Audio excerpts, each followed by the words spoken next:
ओढ़त लख्यऊ प्रगटयु सत्य जहाज। बोलिए श्री सीतारामचंद्र भगवान की जय। परम मंगलमय परात्पर अखिलेश्वर अकारण करुणा सिंधु भक्तवांछा कल्पतरु तड़ित द्योतित बेनिंदक पीताम्बर धारी मेरे प्रभु श्री सीताराम जी की वांगमयी प्रतिमूर्ति है ये श्री रामचरितमानस भगवान। सर्वप्रथम सर्वसिद्ध बाबा रंगपुर जी महाराज पूज्य गुरुदेव के पावन चरणों में कोटिशः ओम नमो नारायण। समस्त संतजन भक्तजन बाल गोपाल स्नेहमयी आदरणीया मातृशक्ति आप सबके हृदय में विराजमान मेरे प्रभु श्री सीताराम जी के चरणों में शत शत दंडवत प्रणाम।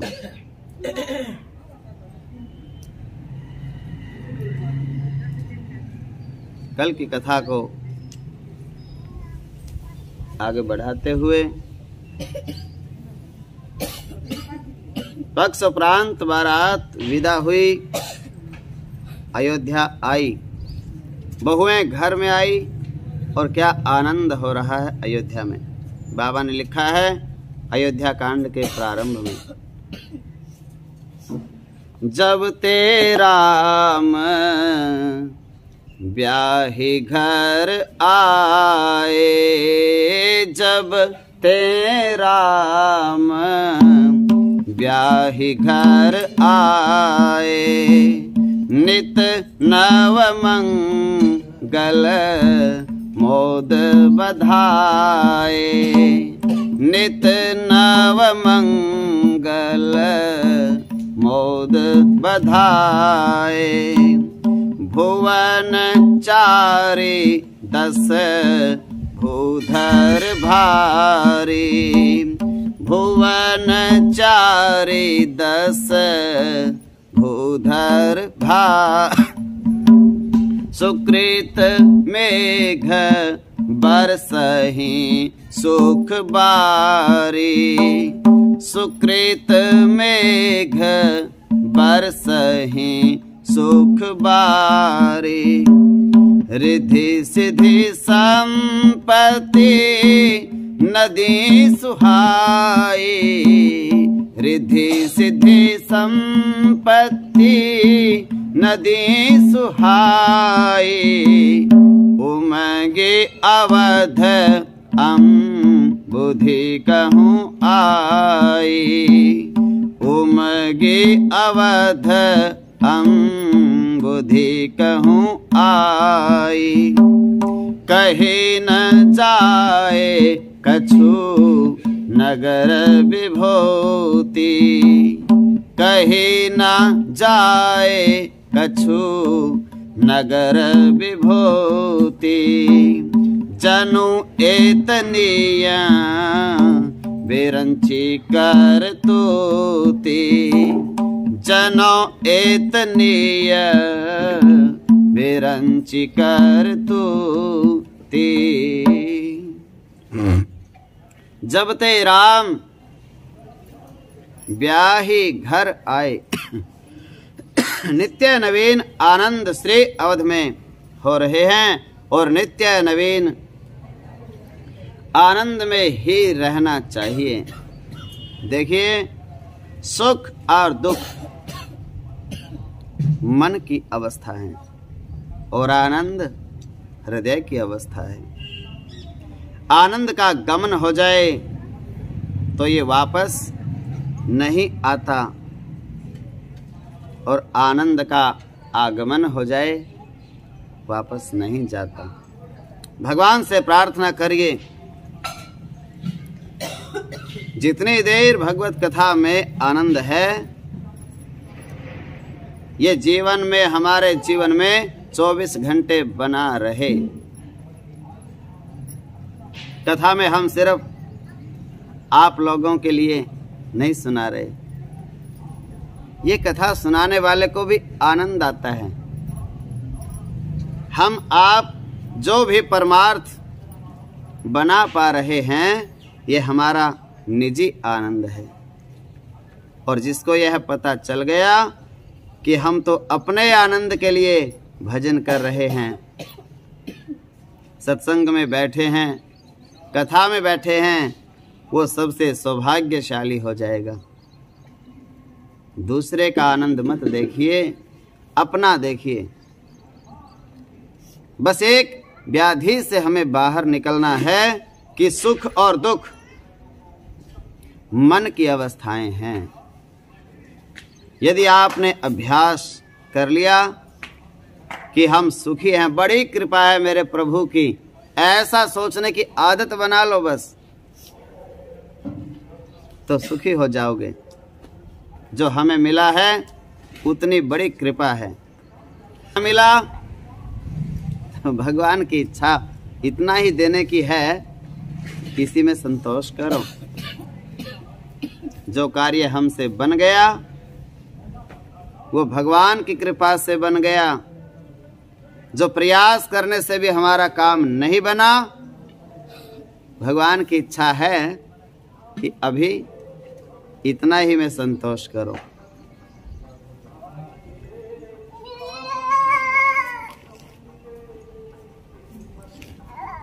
राजी हैं हम उसी में जिसमें तेरी रजा है।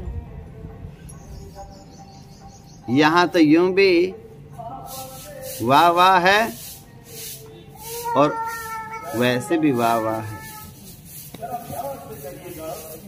इसका अभ्यास हो, बिना अभ्यास के ये सिद्ध नहीं हो सकता। इसका अभ्यास करना पड़ता है। कैसी भी परिस्थिति में मन को संतुष्ट बनाए रखना, सरल बनाए रखना बहुत आसान नहीं है।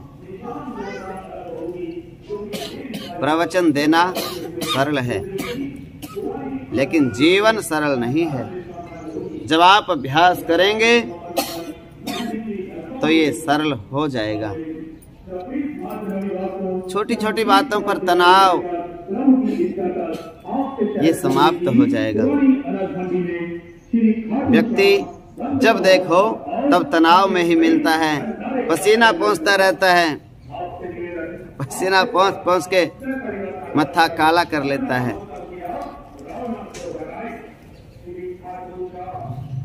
भगत होने के नाते, भगत होने के कारण आप हम इसका सहज अभ्यास करें, नहीं तो परिणाम पलट जाता है। देखिए, मेरे प्रभु भाइयों सहित ब्याह करके अयोध्या में आनंद की नदियां बहने लगी। रिद्धि सिद्धि संपत्ति नदी सुहाई, उमगी अवध अम्बुधि कहूं आई। उमग उमग कर अयोध्या रूपी समुद्र के अंदर आनंद की नदियां प्रविष्ट हो रही हैं। क्या? रिद्धि सिद्धि सुख संपत्ति रूपी नदियां। नगर की विभूति, शोभा, सुंदरता कहीं नहीं जा सकती। मानो भगवान ब्रह्मा ने इससे सुंदर आज तक और कुछ बनाया ही नहीं। ब्रह्मा इतना ही बनाना जानते हैं बस। जनो इतनी विरंच करतूती। सावधान। जीवन में जब हम आप अत्यधिक प्रसन्नता की अवस्था में उपस्थित रहते हैं तो सावधान रहना चाहिए। क्यों? 9 ग्रह हैं। ब्रह्मा मुरारी त्रिप्रांतकारी भानु शशि भूमि सुतो बुधश्च गुरुश्च शुक्रः शनि राहु केतवः सर्वे ग्रहा शांतिकरा भवन्तु। कुछ लोग होते हैं जिनको हमारी खुशी बर्दाश्त नहीं होती, तो कोशिश करो वहाँ ज़्यादा खुशी दिखाओ मत, नहीं तो उनकी नज़र इतनी कठोर होती है कि उस खुशी को नज़र लग जाती है। वहाँ तो ऐसे ही निकल जाओ जैसे में अगले खुश रहें। और कई काम बनने से पहले बताना ही नहीं चाहिए। बच्चों का काम बनना है कोई और पहले ही बता देते हैं, बोले हमारे का तो काम बन जाएगा बस अब 1 महीने में, फिर वो बनता ही नहीं। क्यों? ऐसे ऐसे लोग होते हैं, वो पहले से ही हाय कर देते हैं, भाई हाय इनका तो बन जाएगा, और वो हाय गिर जाती है। कुछ काम तो बनने के बाद ही बताओ बन गया। क्यों? क्योंकि 9 ग्रह हैं और 12 भाव होते हैं हमारी जन्म कुंडली में। अब ये ग्रह स्थान स्थान पर बैठते हैं, कभी कोई कहीं बैठता है, कभी कोई कहीं बैठता है, इनका चक्र चलता रहता है। इसलिए जब आचार्य लोग पूजन करवाते हैं तो गौरी गणेश के बाद, कलश पूजन के बाद सीधा 9 ग्रह पूजन कराते हैं। क्यों?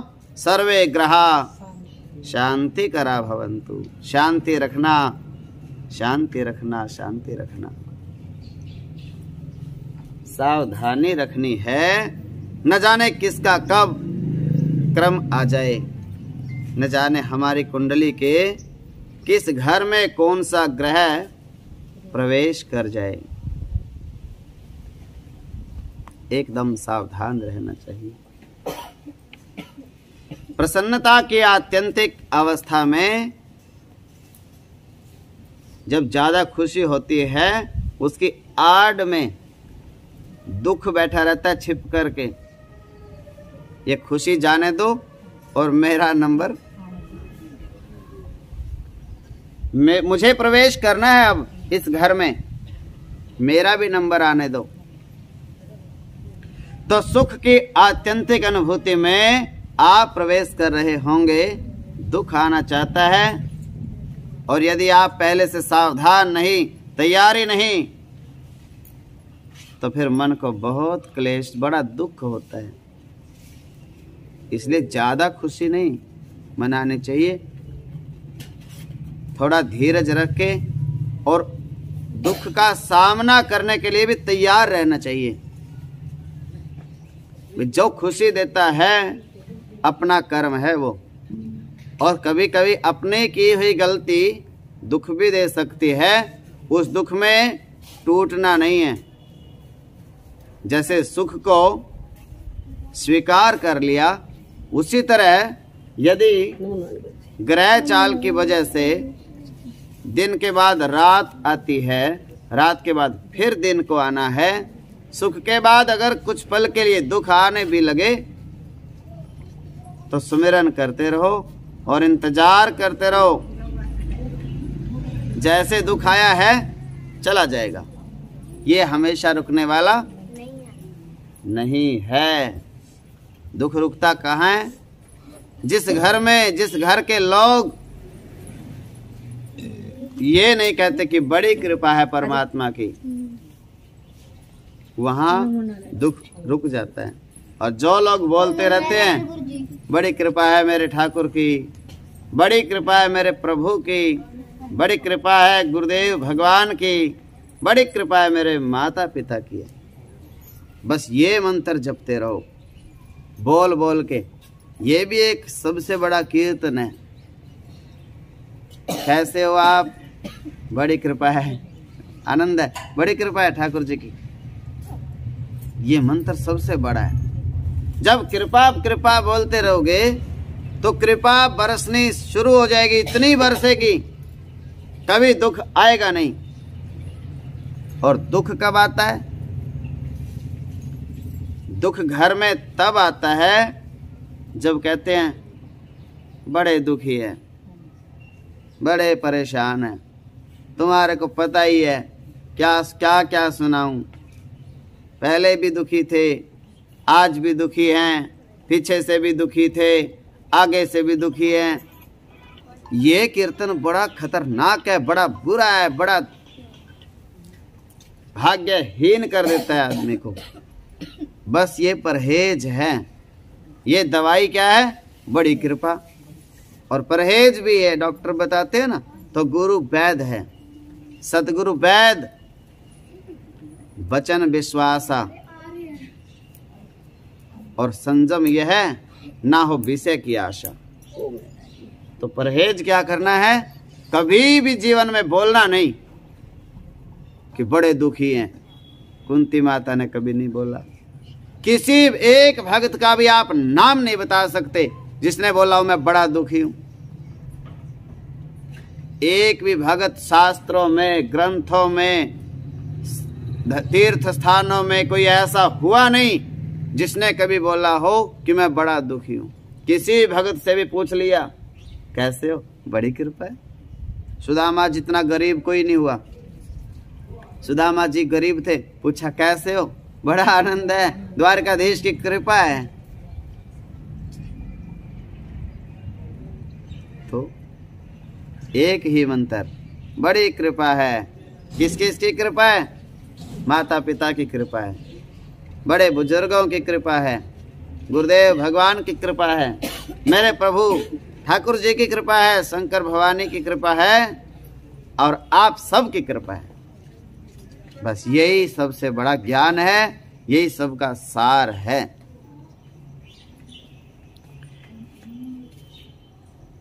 तैयार रहो, कैसे भी स्थिति आए, कोई बात नहीं, तैयार हैं। ठाकुर जी जैसा कुंती ने क्या मांगा था? क्यों? तैयार थी वो। उसको चिंता नहीं थी कि दुख आएगा तो क्या करूंगी। पता था सुमिरन करना है और क्या करना है। दो काम करो अगर दुख आ जाए। एक आलस को त्याग दो, दिन में सोना त्याग दो। दुख आ गया, दिन में सोना बंद।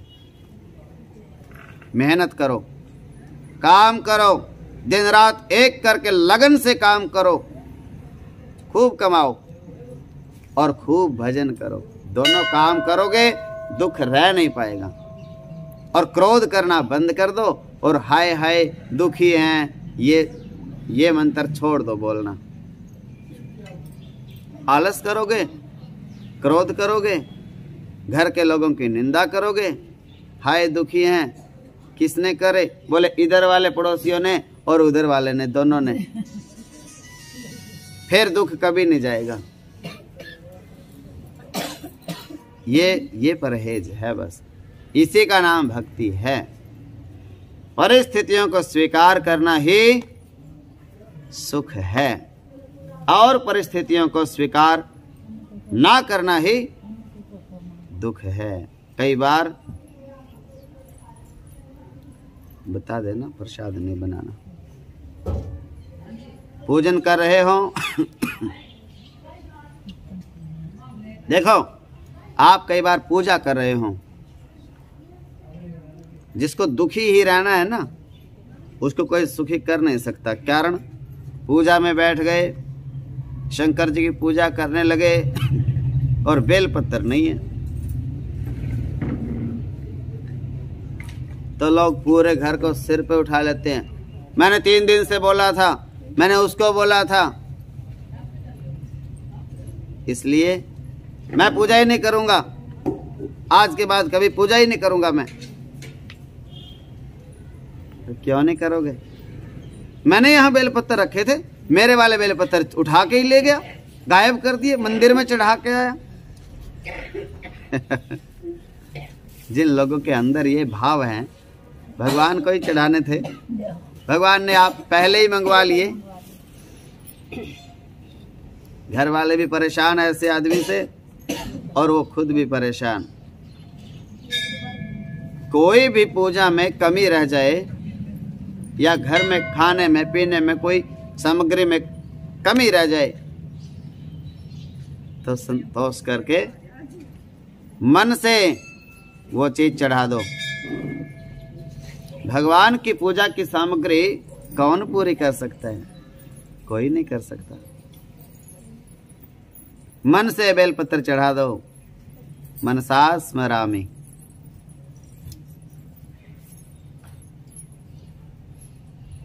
जब आ जाएगा कोई लेके या मिल जाएंगे फिर अपना प्रत्यक्ष में चढ़ा देंगे। सुख किसे कहते हैं? जैसा भी अपने घर का माहौल है उसको स्वीकार कर लो, बस यही बहुत अच्छा है। जैसा भी है इसका नाम सुख है। और जहां कह दोगे मुझे नहीं रहना है ऐसे माहौल में, उसको धरती पे कोई सुखी कर नहीं सकता। जहां आगे जाओगे वहां कोई दूसरी दुनिया के लोग हैं, उससे भी खतरनाक मिलेंगे। इनसे तो कुछ न कुछ जान पहचान हो ही गई। इनके तो स्वभाव का पता लग गया, कितने टेम्परेचर पे रहते हैं। दूसरों का तो पता ही नहीं। इनका तो ये भी पता लग जाता है कैसे थोड़ा शांत होंगे और कितना टाइम का है ये सारा प्रोग्राम। घंटे का है, आधा घंटे का है, दिन भर का है, अंदाजा आ जाता है। जैसे अपने शरीर का अंदाजा आ जाता है ना, ये शरीर तो ये खांसी तो आधा घंटा तंग करेगी। अब सुबह सुबह जब अपना अंदाजा आ जाता है तो ऐसे ही घर वालों का भी हाँ स्वीकार करना सुख है। हमारी सावधानी, हमारा स्वीकार हमको सुखी बना देते हैं। सावधानी नहीं बरतेंगे, स्वीकार नहीं करेंगे, दुखी हो जाएंगे। और इस दुख की कोई दवाई नहीं है। मानसिक व्याधि की जैसे कोई दवाई नहीं है। पीछे बैठो वहां जाके चलो। ये है मानसिक प्रॉब्लम, मनोरोग। और ये रोग भगत को कभी नहीं होता। भगत टेंशन ही नहीं लेता। मनोरोग तो उसी को होता है ना जो दूसरों की टेंशन अपने सिर पे रखता है। ये नहीं सुधरता, बाप नहीं सुधरता, बेटा नहीं सुधरता, बहू नहीं सुधरती, बस मैं ठीक हूँ इस घर में, बाकी सब बेकार। यही तो मनोरोग है। इसकी कोई दवाई नहीं है। मेडिकल साइंस फेल है। एक ही दवाई है और वो करते नहीं। भगवान का सुमिरन है। तू इनकी बच्चों की, बेटों की, पोतों की चिंता को छोड़ के भजन कर ले बुढ़िया। कैसे करूं? कैसे करूं भजन? नहीं होता। चिंता कैसे मिटे? इनका बाप तो चिंता करता नहीं, इनकी माँ चिंता करती नहीं, अब दादी को तो करनी पड़ेगी। है माँ तो खाई और सोई, बाप ने अपना सुबह निकल जाता है, शाम को आता है। तो मतलब ये डिप्रेशन है। मोल लेना जो है उसमें संतुष्ट रहिए, और जो नहीं मिल सका उसके लिए परेशान है। उस परेशानी को एक ही इलाज है। अभी भगवान की इच्छा नहीं है और जितना भगवान ने दिया उसी में आनंद है और बड़ी कृपा है। स्वीकार नहीं करोगे तो चक्रवर्ती महाराज दशरथ के जैसी दशा हो जाएगी। स्वीकार करोगे तो मां कौशल्या के जैसी आनंद में रहोगे। कभी भी जीवन में कोई भी कल्पना करें तो ये वाक्य याद रखिए कि हमने जो सोच रखा है, यदि भगवान की इच्छा हुई वो कार्य बनेगा।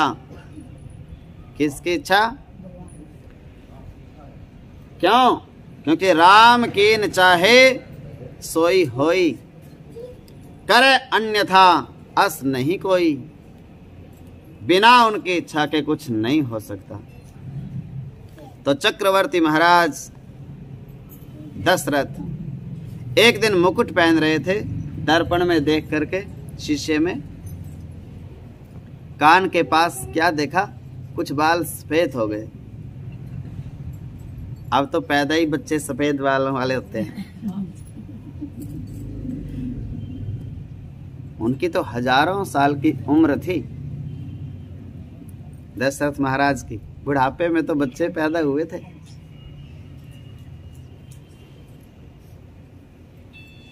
देखा कान के पास कुछ बाल सफेद हो गए तो अंदर से ज्ञान जगा। डाई नहीं करी, क्या हुआ? भजन कर लिया। काली मेहंदी करने की जरूरत नहीं समझी, भजन करना जरूरी समझा, क्योंकि काली मेहंदी से उम्र नहीं बढ़ती, उम्र तो घट रही है रोज। बुढ़ापा तो आएगा ही। बाल सफेद करने से दिख सकते हो कुछ ऊपर से, अंदर से तो वही है। और नुकसान है, जितना भी आप बनावटी में दिखोगे कुछ ना कुछ, आपका ही नुकसान है, दूसरे का नहीं। छोटा बच्चा अगर आपको प्रणाम करे, छोटी देवी आपको कोई प्रणाम करे, मना नहीं करना चाहिए। क्यों? दोष लगता है आपको मना करने का। कारण, एक तो कारण ये पहले ही प्रणाम करके खुश नहीं कोई, और कोई करे तो तुम उनको और मना कर दो, वो भूल ही जाएंगे प्रणाम को। दूसरी बात ये है कि आपको वो बताते हैं प्रणाम करके कि आप भजन में लगो, आप बड़े हो, अब आप समझदार बनिए।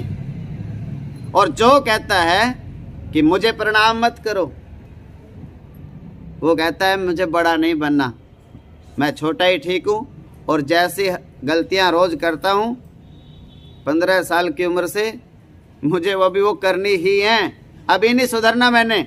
तुम प्रणाम करोगे तो मेरे को सुधरना पड़ेगा, इसलिए प्रणाम ही मत करो, मुझे अभी नहीं सुधरना। जब अपने आप काम करना छोड़ देंगे हाथ पैर, तब सोचेंगे कुछ सुधरने की, अभी तो भजन में मन नहीं लगाना। तो ये दोष किसको लगता है? जो मना करता है, जो बनावटी सुंदरता दिखाता है, उसको ये दोष लगते हैं।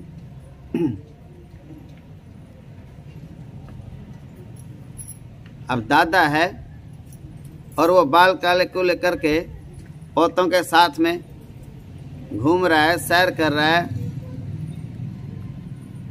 पता लगना चाहिए। और जो नाता है, नाते से बोलना चाहिए। दादा को दादा बोलना जरूरी है। ये नहीं है कि बड़ा पापा, छोटा पापा, बड़ी मम्मी, ये गलत है, ये बहुत सही नहीं है। दादा को दादा बोलो, पिता को पिताजी बोलो, अंतर रखना जरूरी है। उससे घर में मर्यादा बनी रहती है।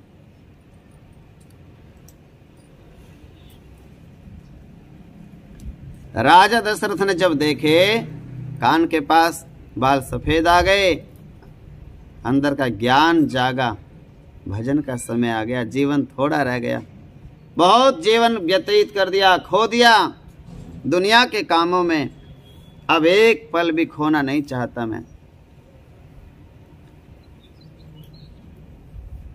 राजन, अंदर से आत्मा कह रही है, अयोध्या के राज सिंहासन के साथ युवराज पद अर्थात उत्तराधिकारी राम है और राम को उसका उत्तराधिकार सौंप दीजिए। क्यों? अब राम जी योग्य हो गए हैं। हमारे सनातन धर्म के सभी संस्कारों में विवाह से पहले और विद्या अध्ययन के पश्चात दोनों के बीच में एक संस्कार है जिसका नाम है समावर्तन। समावर्तन को आजकल अंग्रेजी में प्लेसमेंट कहते हैं। बेटा बेटी पढ़ चुके, अब उनको अपने पैरों पर जिम्मेवारी सौंप दो, फिर विवाह करेंगे। ये व्यवहार है। भगवान पढ़ कर के घर आ चुके हैं, समावर्तन की स्थिति बनी, परंतु विश्वामित्र ले गए, विवाह संस्कार हो गया। वापस आए जब, तो चक्रवर्ती जी महाराज ने निर्णय लिया राम जी को युवराज पद पर अभिषिक्त होना चाहिए, ये जीवन धन्य हो जाएगा। पिता के लिए यही उचित है कि समय से अपने पुत्र को अपना दायित्व संभलवा दे। ले भैया संभाल, और हमें कुछ भगवत भजन करने दो, अब तीर्थों की यात्रा करने दो। ये काम बहुत आसान नहीं है। बच्चों को संभलवाना, चाबी कुंजी देना बहुत आसान काम नहीं है। भगवान के भक्त ही दे सकते हैं, और ज्यादा कृपा होती है किसी किसी के ऊपर, वो चाबी लेते ही नहीं। भाई बाप जाने बेटा जाने, अपनी चाबी तुम ही संभालो। ऐसा भी होता है, उनके ऊपर और कृपा होती है। जितना सरलता से ये बात हमने कह दी कि चाबी सौंप देनी चाहिए, देनी उतनी आसान नहीं है। और समय बीतता जाता है, कई लोगों से तो चाबी छीननी पड़ती है। अब तुम्हारे को दिखता नहीं, सुनता नहीं, चलता नहीं, घुटने हाथ पैर, दो चाबी, अब क्या करोगे? और फिर वो ऐसे ही रोते रोते बेचारे, भजन किस्मत में नहीं है, रोते रोते ही मर जाते हैं। अधिकार देना सरल नहीं है, भगवान की कृपा के द्वारा ही संभव है। ये जीव है, मन छोड़ता नहीं। क्यों? अभी तो और जिएंगे, जीने की योजना बनाते रहते हैं। 1-2% लोग ही ऐसे हैं जो आगे जाने की भी योजना बनाते हैं। भाई आगे जाना है भगवान के पास, तैयारी कर लो, कुछ आगे चलने की, कुछ वहाँ भजन लेके जाना है, कुछ पुण्य धर्म कर्म साथ में लेके जाएंगे, कुछ पुण्य दान कर लो, बैतरणी नदी आएगी रास्ते में, उसको पार करना होता है। दानम वितरणम प्रोक्तम, जो धर्म करता है, दान करता है, बांट के खाता है, वही उस बैतरणी नदी में पार हो पाता है। व्यक्ति 60 वर्ष के बाद गिनता है, वो भी चला गया, भाई भी चला गया, बहन भी चली गई, वो भी चले गए, गिनाता है सबको। ये कभी कहता नहीं कि अब की बार मेरा नंबर है, कोई कहता नहीं, सबको गिना देगा। ये नहीं कहेगा अब तो मेरी बारी है।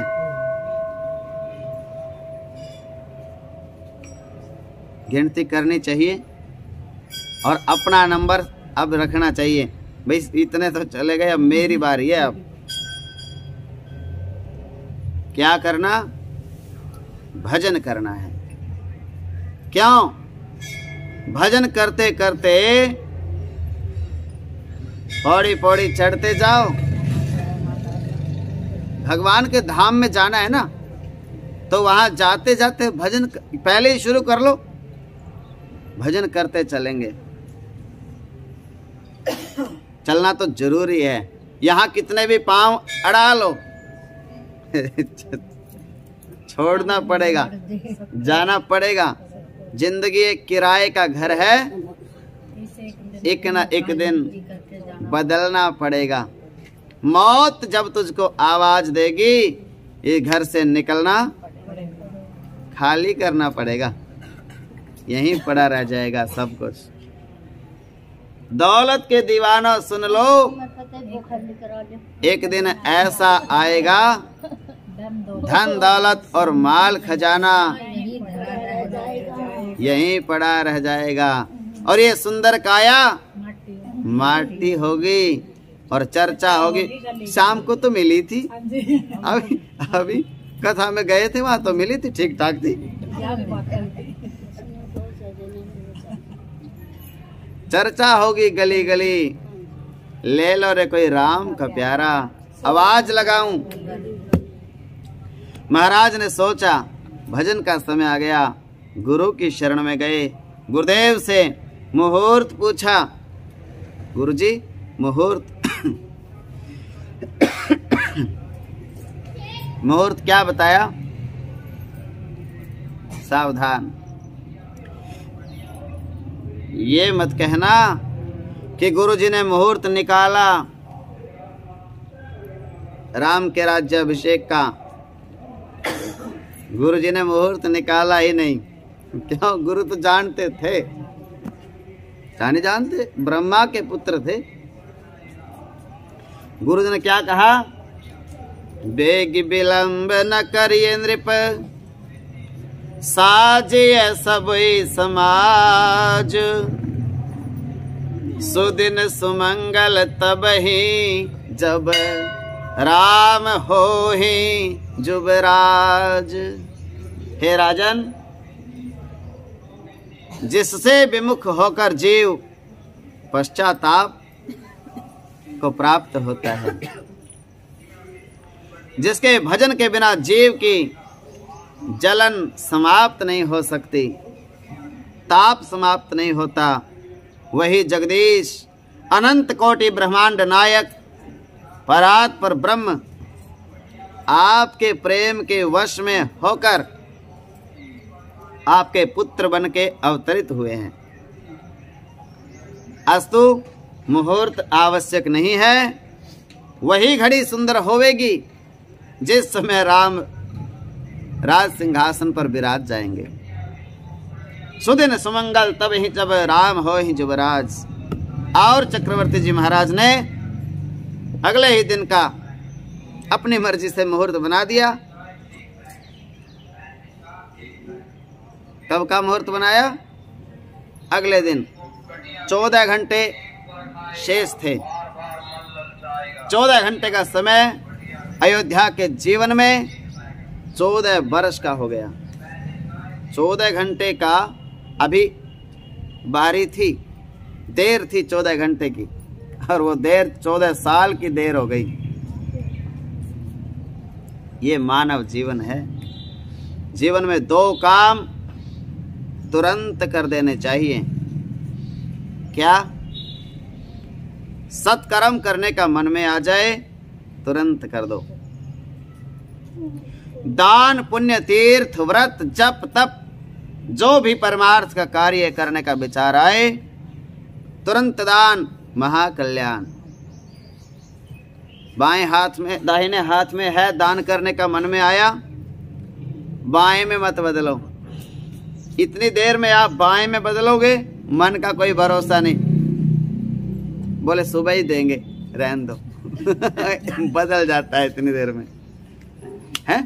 अभी तो मैं अकेली हूँ, अभी नहीं देती। जब सब सखियों के बीच में होंगी ना, तभी सबको भी पता लगेगा बड़ी दान करने वाली है, तभी देंगे।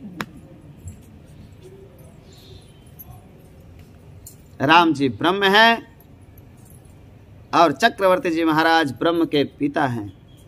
गुरुदेव की आज्ञा पर भी 14 घंटे का मुहूर्त चक्रवर्ती जी ने इसलिए निमित्त रखा कि प्रातःकाल सूर्य भगवान की रश्मियों के सानिध्य में गुरुदेव भगवान राम जी के मस्तक पर तिलक करेंगे और रघुवंश का, सूर्य वंश का युवराज घोषित करेंगे।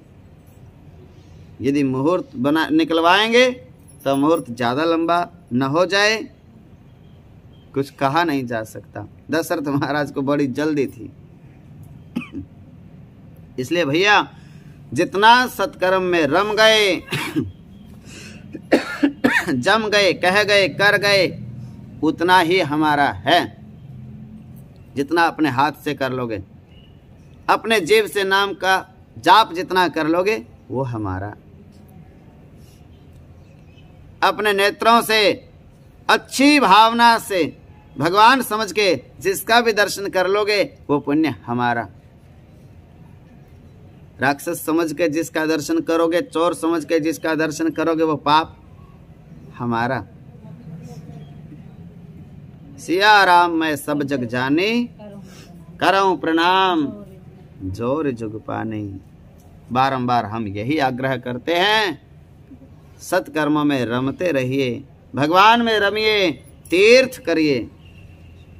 एक भजन है, माया के बंधन में जब आए जावे आदमी, तो सकल वेद शास्त्र भुलाई जावे आदमी। जब माया का जाल पड़ जाता है बुद्धि पे पर्दा, फिर वेद शास्त्र कुछ नहीं याद आता। ब्रह्म ज्ञान बिन नारी नर, जो करे ना दूसरी बात, और कोडी लागी लोभ बस, करें विप्र गुरु घात। लोभ बड़ी बुरी चीज है। काम क्रोध मद नरक के द्वार हैं। मैं मेरा मेरा, मैं मेरा मेरा मैं करते हुए मर गए। ऐसे इस प्राण निकल गए मेरा मेरा करते हुए। मेरा क्या है, इस पर विचार नहीं किया। चक्रवर्ती जी महाराज ने यह सोचा भी नहीं था कि मुहूर्त अभिषेक का होगा और मेरा परलोक गमन होगा। मुहूर्त बन गया। उधर गुरुदेव भगवान ने आकर उपदेश किया है। इधर महाराज राजरानी मैया कैकेयी जी को संदेश देने के लिए राजमहल में पधारे, और पता चला कैकेयी कहाँ है, कहीं दिखाई नहीं पड़ी। पता चला मंथरा से, बोले कोप भवन में है। कोप भवन सुने सकुचे उराऊ, कोप भवन सुने सकुचे उराऊ, भय बस अगहुड़ परे न पाऊं। एक क्या बात हुई, रूठे रब को मनाना आसान है, लेकिन रूठे यार को मनाना मुश्किल है। क्योंकि जीव है ना, भगवान करे घर में किसी के मन में गांठ ना बने। जब पति के मन में गांठ बन जाती है, आजकल कलयुग में सबसे बड़ा दोष यही है। पति ने एक दिन देखा, बोले आधे घंटे से फोन पे बात कर रही है, चाहे फोन उसके सगे भाई का हो, लेकिन मन में बात आ गई। बोले इस टाइम इतनी देर किससे बात कर रही है, और मन में गांठ बन गई। मेरे को पता था औरत तो किसी की बन ही नहीं सकती, और मन में गांठ बन गई। फिर उसका कोई इलाज नहीं, पूरे जीवन भर कोई इलाज नहीं, कुछ भी कर लो उसके लिए। और ये बात दोनों तरफ लागू होती है। पत्नी ने भी देख लिया, बोले फोन रात के 10 बजे, 11 बजे, 12 बजे कहाँ भेजी आ रहा है, और मन में गांठ बना ली। हो सके कोई इमरजेंसी हो सके कोई मजबूरी हो सके कोई जरूरी हो, लेकिन मन में गांठ बन गई। बोली ये नहीं बन सकता मेरा, और आज से मैंने भी, जब ये ऐसा है मैंने भी ऐसा ही बनना है। मैंने क्या देना है इसका और इसके बाप का। हाँ, लड़का लड़की कोई एक बराबर, कोई फर्क नहीं है। जब ऐसा मन में आ गया उसका कोई इलाज नहीं, कभी नहीं होना चाहिए जीवन में। अपने घर के प्रत्येक व्यक्ति के ऊपर आंख बंद करके विश्वास कर लो, चाहे वो गलत है चाहे वो सही है, बस विश्वास है। क्यों? घर तो तभी बसेगा। अगर कोई गलत भी है, बुद्धि भ्रष्ट हो ही गई किसी की, कितने दिन तक रहेगा? साल, 2 साल, 4 साल, आखिर टूट के गिर के पड़ के आएगा तो अपने ही घर में। तो जो समझदार है वो कभी मन में गांठ नहीं बनाता। घर जिसने बसाना है सब कुछ सहन करना पड़ता है, गलत से गलत को भी सहन करना पड़ता है। जिसने सोच लिया कि मैंने तो घर को बसाना है। पहले की माताओं से पूछो, आजकल तो कागज तैयार रहते हैं, लेकिन पहले माताएं बोले रहूंगी तो इसी घर में।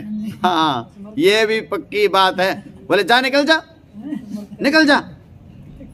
और माताएं कहती थी देख रहूंगी तो यही, हाँ कर लो कुछ भी, तू क्या तेरी माँ भी जोर लगा ले, हाँ रहूंगी इसी घर में। इस घर में तो बिगाड़ा है कुछ, मैंने ब्याही आई हूं मैं इस घर में, कोई मैं भाग के थोड़ी आई थी। हाँ, इस घर से नहीं जाऊंगी मैं। देख भाई, भाई को भाभी को कहती है, भाई भाभी कहती बहन आ जा, 2-4 दिन मिल जा। आऊंगी जरूर, पर शांति में आऊंगी, अभी नहीं आऊंगी। शांति होने दो 2-4 दिन में, फिर आऊंगी अपना मेरा भी। हाँ, अभी लड़ाई झगड़े में नहीं आऊंगी। तो मतलब वो घर बसाने के काम ऐसे होते हैं। और घर की बात बाहर नहीं, माँ बाप को तो बताती नहीं थी, मेरी माँ दुखी हो जाएगी। अगर माँ को बता दिया बेटी कैसे है, माँ ठीक है, कृपा है माँ, बड़ी कृपा, कोई बात नहीं सुधर। माँ कहती बेटी ऐसा पता चला तेरे थप्पड़ मारा, तेरे को मारा ना? माँ कुछ नहीं मारा, गिर गई थी सीढ़ियों में से गिर गई थी, ऐसे लग गई। अब मैंने सुना है वो रोज क्लेश, कोई ना अपने आप सुधर जाएगा, हो गया मेरे बच्चे जवान, फिर इन दो। मैंने क्या कराना उससे, मैंने तो अपने घर को देखना। माँ उसका क्या, वो तो मलंग आदमी है, घर तो मैंने बसाना, मेरा है। और वैसे फिर माँ क्यों मेरे भाई को परेशान करना है, इनकी भी गृहस्थी है अपनी, मैं दुख सुख सहन करके मैं अपना बसा के दिखाऊंगी, तेरा नाम रोशन करूंगी। माँ ये शिक्षा थी। सहनशीलता ही भक्तों का बड़ा और पहला गुण है। प्रहलाद ने क्या क्या सहन नहीं किया, पर घर नहीं छोड़ा। प्रहलाद चाहता घर छोड़ के भाग जाता, वो भी किसी संतों के आश्रम में जाके बाबा बन जाता, नहीं बना, घर में ही रहा। बोले रहूंगा इसी घर में, पहाड़ से घेर दो, हाथी के नीचे कुचलवा दो, होली में बैठा दो, ताते खंबे से चिपका दो, कुछ भी कर दो, रहूंगा इसी घर में। उसी में रहा। भगवान उसको मिलने के लिए घर ही आए, नरसिंह बन के।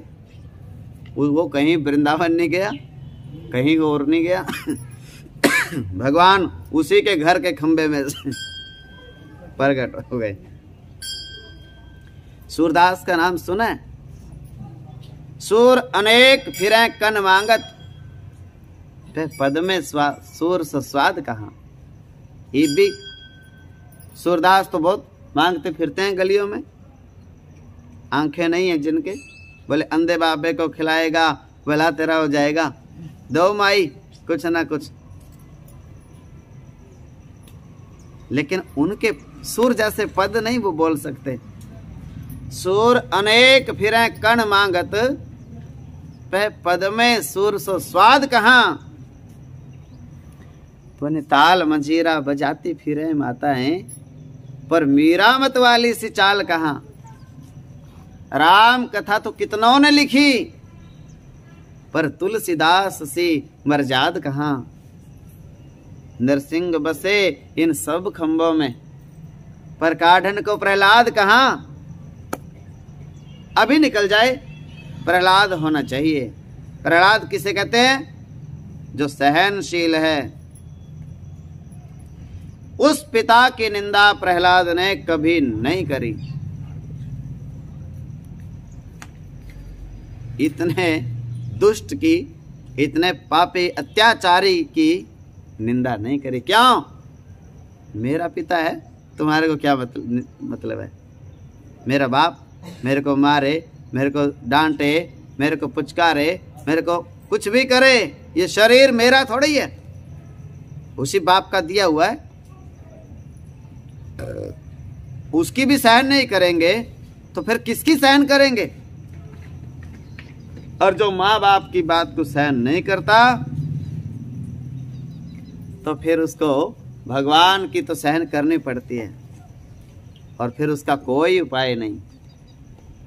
माँ बाप की सहन कर लेता है जो, फिर भगवान प्रकृति की सहन नहीं करनी पड़ती। ये प्राकृतिक आपदाएं जहां होती है, कहां पर होती हैं? जहां माँ बाप का कहना नहीं मानते, गुरुओं का कहना नहीं मानते, शास्त्र की आज्ञा के अनुसार नहीं चलते, तो वहां प्राकृतिक आपदाएं आ जाती हैं। या तो भूकंप आके दब जाते हैं,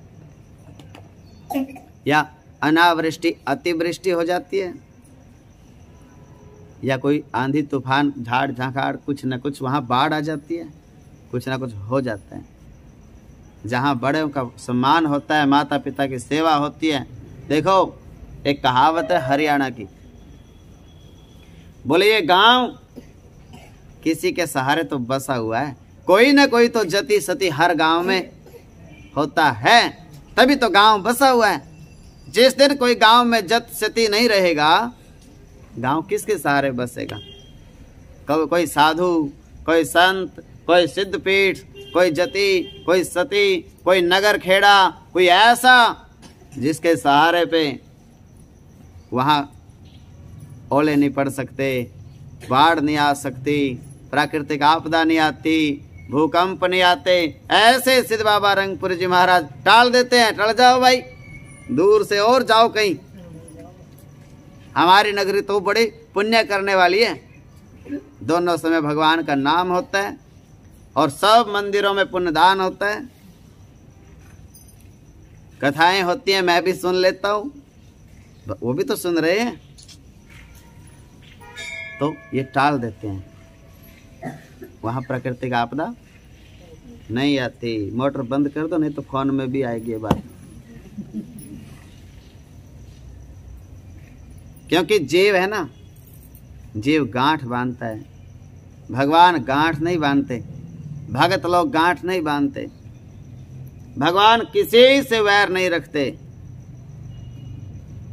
चाहे राम जी हो, चाहे कन्हैया हो। ताड़का वध में भगवान ने बाण मारा ताड़का को, तो क्या किया? एक ही बाण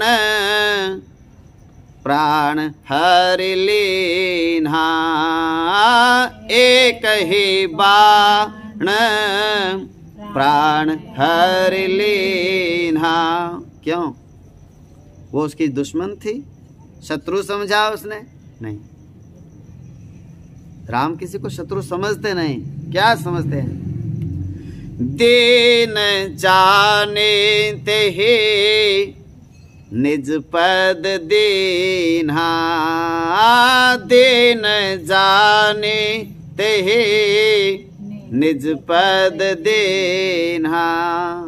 यदि भगवान गांठ बांधते तो गुरु जी ने कहा था, बड़े बड़े ऋषि मुनियों को खाया इसने, तो भगवान मार के छोड़ देते।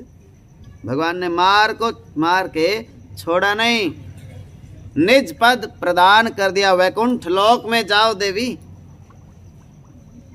दोबारा इस दुनिया में जन्म मरण से मुक्त हो गई हो आप मेरे ही हो, इसीलिए तो मैंने आपको, दीन हो आप, दया के पात्र हो, मैं नहीं तारूंगा तो कौन तारेगा। और जीव मानता नहीं। साधु संत रोज समझाते हैं कि गांठ नहीं रखना मन में, और जीव ऐसा है नालायक, गांठ पे गांठ, गांठ पे गांठ, गांठ पे गांठ, पूरी गठड़ी बना लेता है। और फिर जब पाप की गठरी शीश धरी, अब शीश पकड़ क्यों रोवत है। उठ जाग मुसाफिर भोर भई, अब रैन कहाँ जो सोवत है। जो सोवत है सो खोवत है, जो जागत है सो पाप इकट्ठा करता रहता है। उनसे नहीं बोलूंगा, उनको देखूंगा नहीं, उनको कह देना मेरे सामने मत आवे आज के बाद। कई लोग तो इतनी गांठ बना लेते हैं।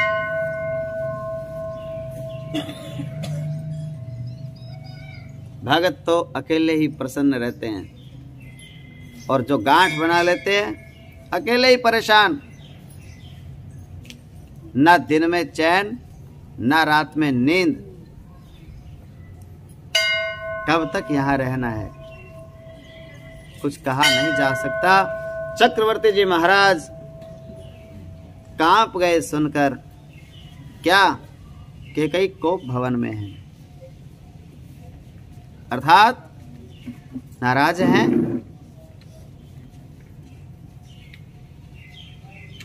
लीला तो आप जानते हैं। महाराज गए, बहुत मनाए, लेकिन कैकेयी मैया मानी नहीं। उन्होंने कुल की सौगंध दी। रघुकुल रीत सदा चली आई, रघुकुल रीत सदा चली आई। प्राण जाहि बरु बचनो न जाई, प्राण जाहि बरु बचनो न जाई। आपको विश्वास न हो तो मैं राम जी की सौगंध लेता हूं। आप जैसे प्रसन्न रहोगी, जो मांगोगी वही करूंगा, वही देंगे। आप कहो तो आपके शत्रु देवताओं को भी मार सकता हूं। फिर जगत के जीव का तो बात ही कुछ नहीं। सकाऊं तौरी आरी अमरऊ मारी। जो मरेंगे नहीं, देवता अमर होते हैं। लेकिन तू एक बार कह दे रानी, अमर देवताओं को भी मैं मार सकता हूं तेरे कहने से। ये गृहस्थ धर्म है। यहां उतना ही बोलना चाहिए जितना आप कर सको। ज्यादा गहरी गठड़ी नहीं बनानी चाहिए। कैकेयी अम्बा कहती है, महाराज संकल्प तो आपने बहुत संभाल लिया, किंतु हमारे 2 वरदान। बात तो आप कह रहे देवताओं को मारने की, आप इतने बड़ी बात की जरूरत नहीं है। बस मेरे 2 वरदान हैं, वही नहीं दे पा रहे। और देंगे क्या? राजा दशरथ कहने लगे, 2 की क्या बात, 4 मांग लो। बोले नहीं नहीं, 4 नहीं, 2 ही चाहिए। कथा तो बहुत है। क्या? तिलक राम जी का नहीं, भरत का होगा। सुन हो प्राण प्रिय भावत जी का, सुन हो प्राण प्रिय भावत जी का। देहु एक बर भरत हो टीका, देहु एक बर भरतहु टीका, मांगऊ दूसर बर कर जोरी, मांगऊ दूसर बर कर जोरी, पुरवहु नाथ मनोरथ मोरी, पुरवहु नाथ मनोरथ मोरी, तापस वेश विशेष उदासी, तापस वेश विशेष उदासी, 14 वर्ष राम बनवासी, 14 वर्ष राम बनवासी। राम जी अयोध्या में नहीं, 14 वर्ष तपस्वी का वेश धारण करके राम वन में रहेंगे। 14 वर्ष क्यों? 12 वर्ष तक आज भी न्याय है कोर्ट का, गवर्नमेंट का न्याय व्यवस्था। 12 वर्ष तक यदि कोई जमीन पर आपका कब्जा है तो 12 साल के बाद उसको कोई छुड़ा नहीं सकता। कैकेयी को पता था कि 14 वर्ष भरत राजा रह गए तो ये न्याय है, फिर भरत से राज कोई ले नहीं सकता। राम चाहें तो भी राज वापस नहीं ले सकते। भरत का अधिकार एक अधिकार हो जाएगा।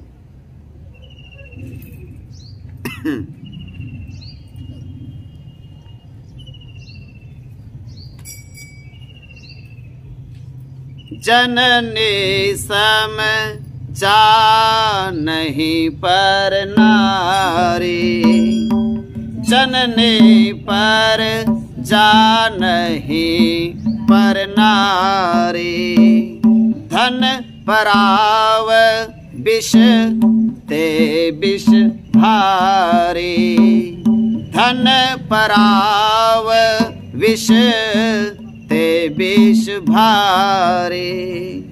करना क्या चाहिए? दूसरे की संपदा विष नहीं महाविष है।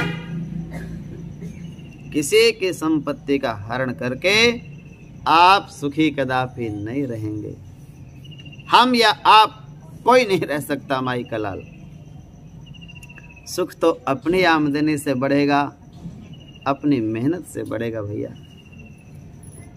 अपनी तपस्या से सुख बढ़ेगा। हम कैसे सुखी रह सकते हैं पहले ये सोच लेना चाहिए। अब आप देखिए, माँ ने मांगा, क्या मांगा? युवराज पद। किसी के लिए, बेटे के लिए, पोते के लिए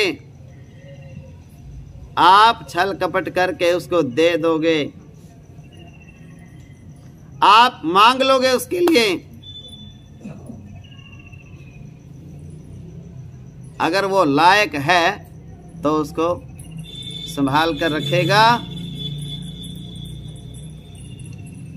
और अगर वो लायक है आपको उसके लिए मांगने की जरूरत नहीं, किसी से छीन के उसको देने की जरूरत नहीं। वो मेहनत करके उन्नति कर लेगा, विकास तरक्की करेगा, अपनी आगे बढ़ जाएगा। और वो योग्य ही नहीं उस चीज के जो आप उसको जबरदस्ती दे रहे हो, वो अधिकारी नहीं, वो लायक नहीं। और आप बोले ना, इतना तो मैं इसके लिए करके ही जाऊंगी, इतना तो मैं बना के ही जाऊंगी। बने बनाए को बर्बाद कर देगा।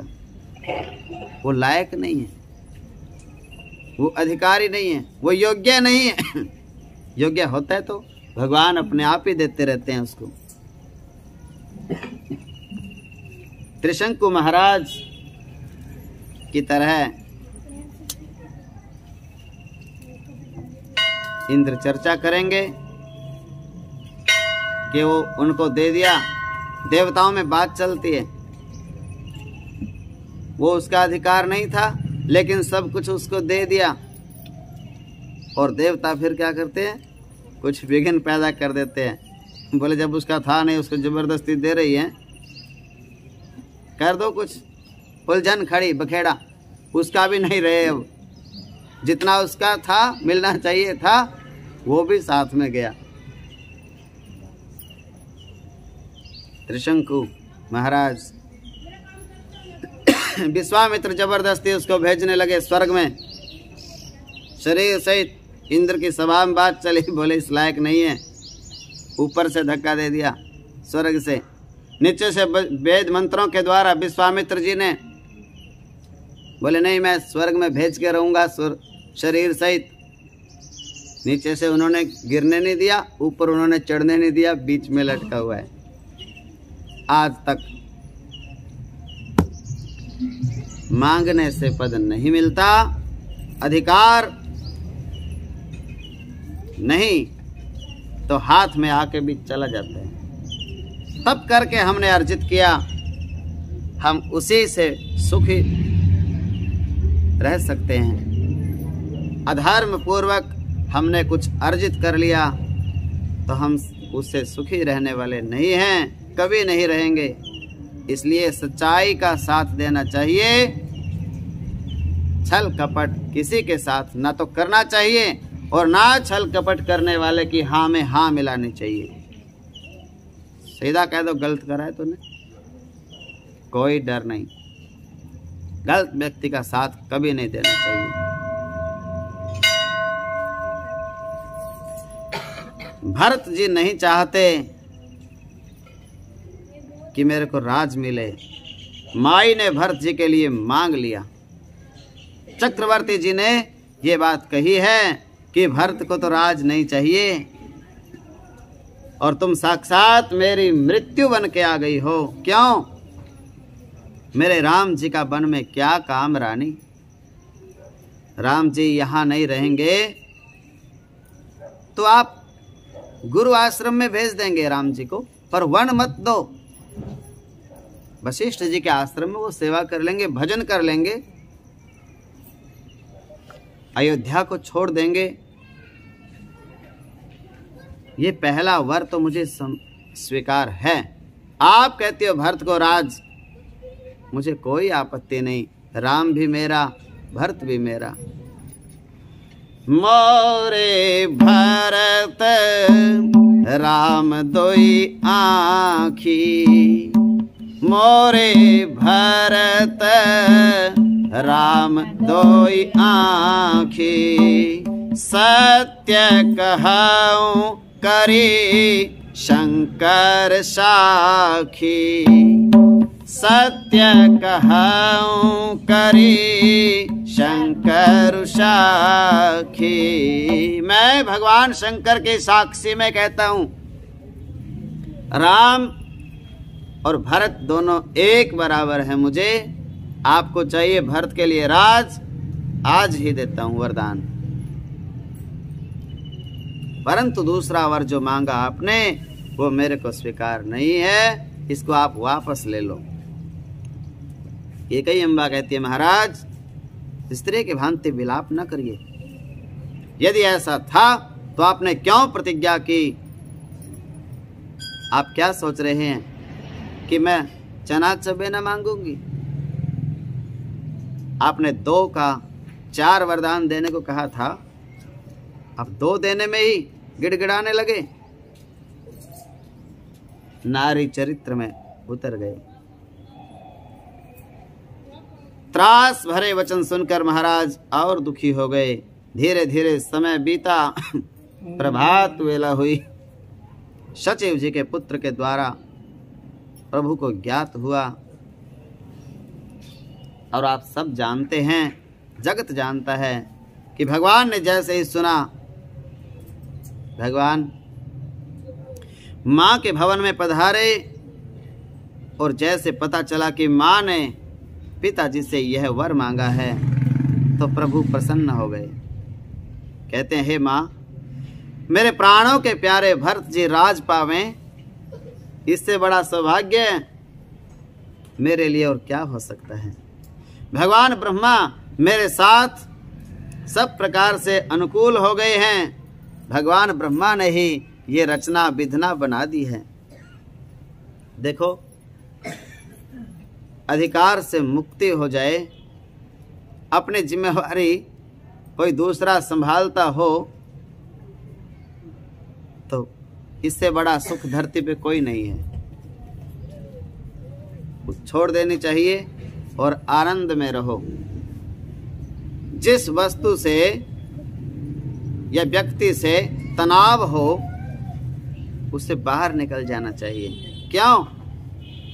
ये मानव का जीवन जो मिला है, तनाव के लिए नहीं मिला, आनंद के लिए मिला है, सहज भाव के लिए मिला है। प्रभु ने प्रशंसा की अपने सौभाग्य की। क्या कहा? सुनो जननी सोई सुत बड़ भागी, सुनो जननी सोई सुत बड़ भागी, जे पितु मात बचन अनुरागी, जे पितु मात बचन अनुराग, तनय मातु पितु तोष निहारा, तनय मात पितु तोष निहारा, दुर्लभ जननी सकल संसारा, दुर्लभ जननी सकल संसारा। माँ वह पुत्र जो माता पिता के वचनों में श्रद्धा रखता है, निष्ठा रखता है, सौभाग्यशाली है। माता पिता को संतुष्ट करने वाली संतान से बढ़कर कोई सौभाग्य जीव, सौभाग्यशाली इस धरा पर नहीं है। ये समझ लेना, और समझने की बात है ये। हम आप भाग्यशाली हैं। बस आगे आने वाले 10-15 साल तक ये परंपरा चलने वाली है। आजकल बच्चे कहते हैं कि पापा, मम्मी, अब आप वाला समय नहीं रहा, अब समय बदल गया है। राम जाने, हम लोग तो पूज्य पिताजी बुलाते थे, सांस पहले ही फूल जाती थी। बाबूजी ने बुलाया है, इतना पता चला पिताजी बुला रहे हैं आपको, बस क्या हो गया, क्या बात हो गई, क्यों बुलाया। और समय ऐसा बदला है, आप देख रहे हैं क्या हो गया। जैसे जैसे डिजिटल युग बढ़ेगा, वैसे वैसे संबंध भी उसी कंप्यूटर में आते जाएंगे। फोन से ही राखी बन जाती है, फोन से ही मिठाई, फोन से ही ब्याह की चिट्ठी, फोन से ही पूजा, झाड़ा लगा दो गुरुजी फोन पे ही। और दक्षिणा भी फोन में ही डाल देंगे। सब कुछ कंप्यूटर। एक ही घर में रहते रहते 24 घंटे एक ही घर में रहते हैं, लेकिन 24 मिनट पास पास नहीं बैठते। क्यों? कोई काम नहीं, संडे है, लेकिन पूछ 10 मिनट बैठ जाओ, हमारे पास टाइम नहीं है। टाइम नहीं, घर में ही रह रहे हैं। माँ बाप के पास बैठने का, ऐसे घर में रहने का क्या अर्थ है? लोग अनुभूतियां बताते हैं, बैठ ही नहीं पा रहे। कई लोगों को तो आप देखोगे भगवान की कथा में भी मन में वही चलता रहता है। यहाँ तो थोड़ी ध्यान रख रहा हूँ मैं, तो कौन कौन क्या क्या कर रहा है।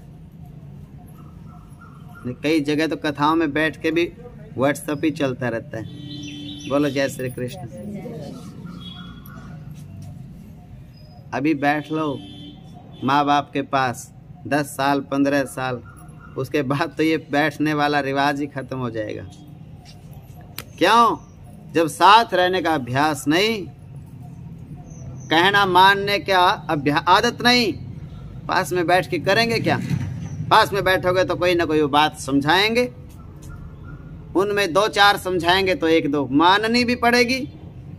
जो पहले से ही बच्चों ने सोच रखा इनका तो कहना मानना ही नहीं, आज मान गए तो फिर सारी जिंदगी मानना पड़ेगा।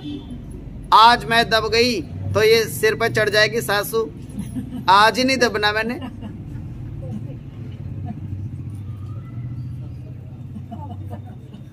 आज ही नहीं दबना मैंने, तो आज झुक गई तो फिर सारी जिंदगी झुका के रखेंगे। सुविधाओं को अपने व्यवहार के लिए हम प्रयोग करें, अपने को तबाह करने के लिए प्रयोग न करें। उसी में 24 घंटे ना उलझे रहो। फोन है कि आफत है, बात करो 10 मिनट 20 मिनट घंटा 2 घंटा, ये थोड़ी 24 घंटा बस एक ही काम।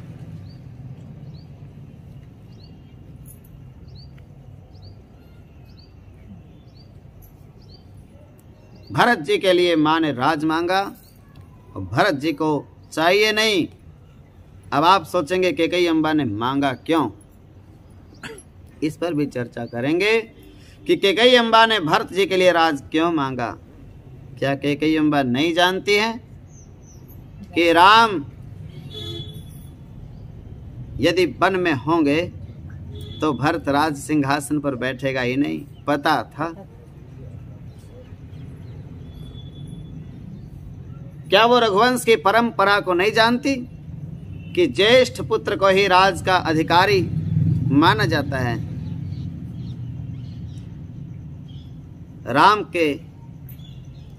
राम जी चले जाएंगे तो भरत राजगद्दी पर नहीं बैठेंगे। इस बात का कैकेयी अम्बा को पता है। गोस्वामी जी ने बड़ा सुंदर तर्क दिया है। को न कुसंगति पाए न साई, को न कुसंगति पाए न साई, रहाए न नीच मते चतुराई, रहाए न नीच मते चतुराई। कौन ऐसा है जो बुरे संगत में बैठ करके अपना नाश नहीं कर लेगा? उत्तरकांड में श्री हनुमान जी महाराज ने जब आग्रह किया, भरत जी कुछ पूछना चाहते हैं, तो भरत जी ने संतों और असंतों के अंतर पूछा। संत में और दुष्ट में क्या अंतर है? भगवान ने बड़ी सुंदर वाणी कही। सुनत असंतन केर सुभाव, सुनहु असंतन केर सुभाव, भूले हु संगति करिए न काऊ, भूले हु संगति करिए न काऊ। और असंतों का स्वभाव भूल के भी इनका साथ नहीं करना। क्यों? सरकार कहते हैं दुष्टों का संग नहीं करना चाहिए। क्यों? इन कर संग सदा दुखदाई, इन कर सदा दुखदाई, जिमे कपिलहि घालई हर हाई, जिमें कपिलहि घालहि हर हाय। भूल कर भी गलत व्यक्ति का संग नहीं करना चाहिए, दुर्जन का संग नहीं करना चाहिए, ऐसा मेरे सरकार का श्री मुख से वचन है। क्यों? इनका संग सदा दुखदाई, जैसे कपिला गाय को हर हा गाय पिटवा देती है।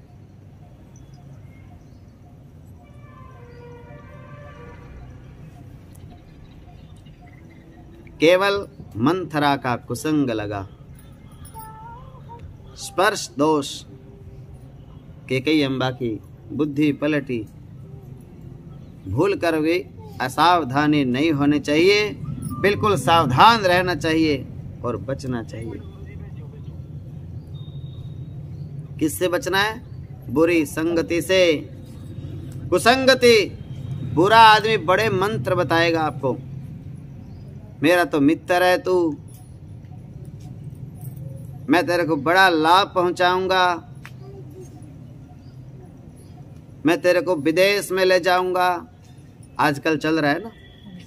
हाँ, लेकिन ये ध्यान रखना चाहिए कि उसका चाल चलन, उसका खानदान कैसा है, जिसकी बातों में तुम फंस रहे हो, उसकी सोच कैसी है, उसकी इच्छाएं क्या हैं आपसे, उसकी इच्छाओं से पता, पूछो उसको, आप मेरे से क्या चाहते हो, मैं आपको क्या दूं बताओ, और वो बताएगा कि आप मेरे को ये वस्तु दे दो। जैसे ही वो आपको बताए, समझ जाना अच्छा आदमी नहीं है। और ये बात बच्चों के लिए खास ध्यान देने की है। कितना भी मंत्र बतावे, ये लाभ वो लाभ, एकदम विश्वास न करें। माता से पूछो, पिता से पूछो, दादा से पूछो, गुरुजी से पूछो, गुरुजी ऐसे ऐसे मंत्र दे रहा है, कोई आदमी मित्र बन के, आप बताओ उसकी बातें मानूं या ना मानूं? सलाह लो बड़े बुजुर्गों की, अगर सब प्रकार से ठीक लगे, उनकी आज्ञा से वो काम करना चाहिए, अपनी मर्जी से, और किसी की बातों में आके काम नहीं करना चाहिए।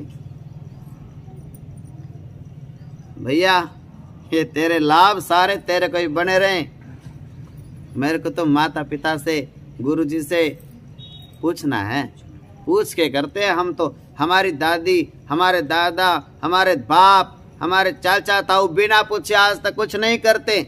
मैं तो भी बच्चा हूँ, मैं गुरुजी से पूछे बिना कैसे कर सकता हूँ आपकी बात का विश्वास? सीधा बता देना चाहिए। क्या भरत जी राज सिंहासन संभालेंगे? क्या राम जी बन जाकर दुखी हो जाएंगे? नहीं, भगवान जी प्रसन्न मन से वन की ओर चले। माँ और लक्ष्मण भैया भी साथ में। कौशल्या माँ को प्रणाम करके भगवान ने आशीर्वाद लिया और ब्राह्मण देवताओं, परिकरों, स्वजनों को प्रशासन भेंट करके, गुरुदेव से कुछ निवेदन करके मेरे प्रभु ने वन की ओर प्रस्थान किया। अयोध्या की पूरी प्रजा भगवान के साथ चल पड़ी। अयोध्या की प्रजा पुण्यशीला प्रजा है, पावनपुरी अयोध्या भगवान ने भेजा है। अयोध्या कहाँ से आई? वैकुंठ लोक से। भगवान ने वैकुंठ लोक से भेजी है पूरी अयोध्या। आप जाओ पृथ्वी लोक पर, वहाँ के लोगों को धन्य करो। जो अयोध्या में आए उसको भक्ति मिले, उनको ज्ञान मिले, उनको दर्शन मिले मेरा। और भगवान अयोध्या की महिमा का बखान कर रहे हैं।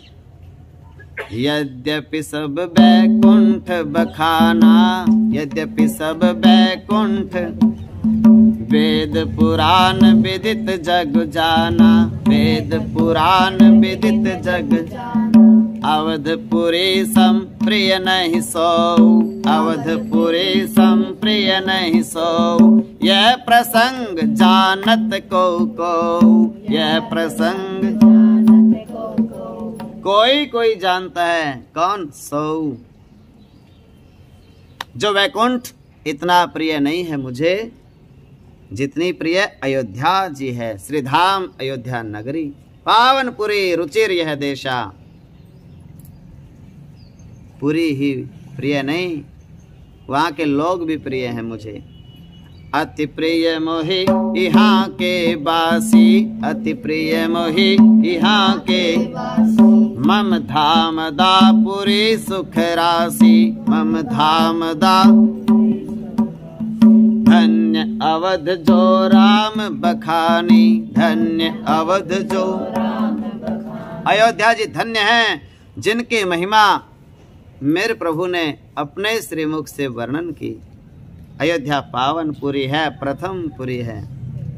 अयोध्या, मथुरा, माया, काशी, कांची, अवंतिका, पुरी द्वारावती चैव सप्तैता मोक्षदायिका।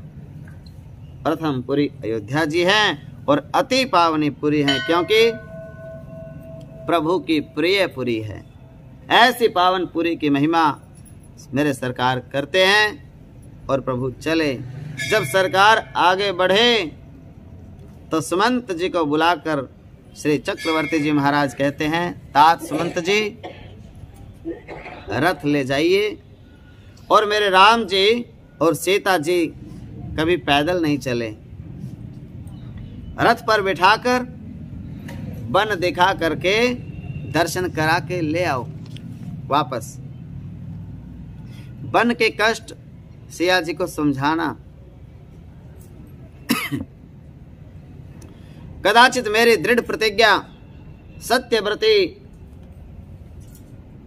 राम समझते हैं और शायद वो वापस ना आवे, तो बहू को वन के डर बता करके, भय बता करके, कष्ट बता करके, सुनाकर, समझाकर आप वापस ले आना।